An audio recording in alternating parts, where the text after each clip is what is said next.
Megareski Makassar, Prodi S1 Administrasi Rumah Sakit, yang telah melaksanakan PBL atau magang di RSUD Arten Tempuro Sidoarjo, dan saya ditempatkan di bagian IGD. Pada kesempatan ini saya akan menjelaskan alur proses pelayanan di IGD berdasarkan master chart yang telah saya pelajari selama magang. Baik, terlebih dahulu saya akan menjelaskan mengenai tentang IGD. IGD merupakan ujung tombak pelayanan kesehatan rumah sakit yang memberikan pelayanan awal pada pasien dengan kondisi gawat dan darurat. Selama magang, saya belajar banyak hal terkait sistem kerja di IGD, mulai dari triase pasien, penanganan awal, hingga rujukan ke unit lain seperti penunjang medis dan penunjang non medis. Kemudian di sini saya akan menjelaskan alur proses pelayanan di IGD. Proses pelayanan di IGD dimulai saat pasien datang, baik secara mandiri melalui rujukan vaskes atau diantar keluarga.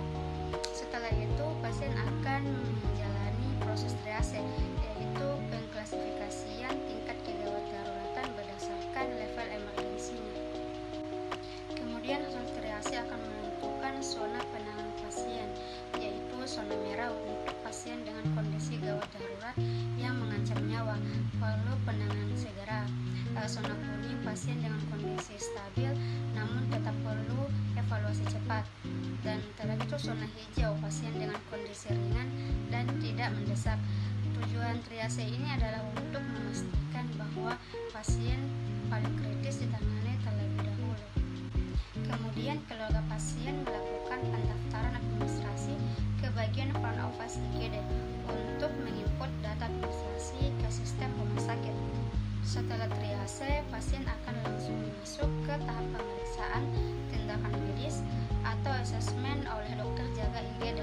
Di sini dokter akan mengevaluasi kondisi pasien dan menentukan apakah pasien memerlukan layanan penunjang medis atau tidak.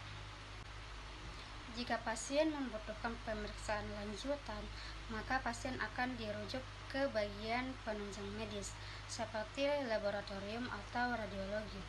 Contohnya pemeriksaan darah, ronsen, atau CT scan, tergantung pada diagnosis awal dari dokter. Setelah hasil pemeriksaan keluar dan diagnosis ditegakkan, dokter akan memberikan resep.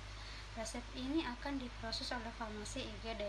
Farmasi akan menyiapkan obat berdasarkan resep dari dokter dan menyerahkannya ke pasien atau keluarga pasien. Terus jika pasien tidak perlu rawat inap atau dirujuk keluar, maka pasien akan disiapkan untuk pulang. Proses administrasi dilakukan oleh petugas dan akan diarahkan ke bagian kasir. Di kasir, pasien akan menyelesaikan pembayaran biaya pelayanan yang telah diterima di IGD, termasuk biaya tindakan, penunjang, dan farmasi. Terus jika kondisi pasien membutuhkan perawatan lebih lanjut, maka pasien akan dirawat inap. Pasien akan didaftarkan untuk rawat inap dan dapat dipindahkan ke ruangan rawat sesuai kebutuhan. Jika kondisi sangat gawat dan membutuhkan tindakan segera, pasien bisa langsung diarahkan ke ruang OKA IGD untuk tindakan operasi darurat. Jadi selama saya magang di IGD, saya belajar bahwa pelayanan di IGD adalah sistem yang terintegrasi. Setiap proses mulai dari triase hingga pasien pulang atau dirawat melibatkan koordinasi cepat antar profesi dan unit. Pelayanan tidak bisa berjalan maksimal tanpa komunikasi yang efektif antar perawat, dokter, petugas, maupun bagian lab, radiologi, bahkan petugas di bagian kasir. Sekian penjelasan dari saya mengenai alur proses pelayanan pasien di IGD. Semoga penjelasan ini bermanfaat dan bisa memberikan gambaran nyata tentang bagaimana sistem pelayanan darurat dijalankan secara profesional dan terstruktur. Terima kasih.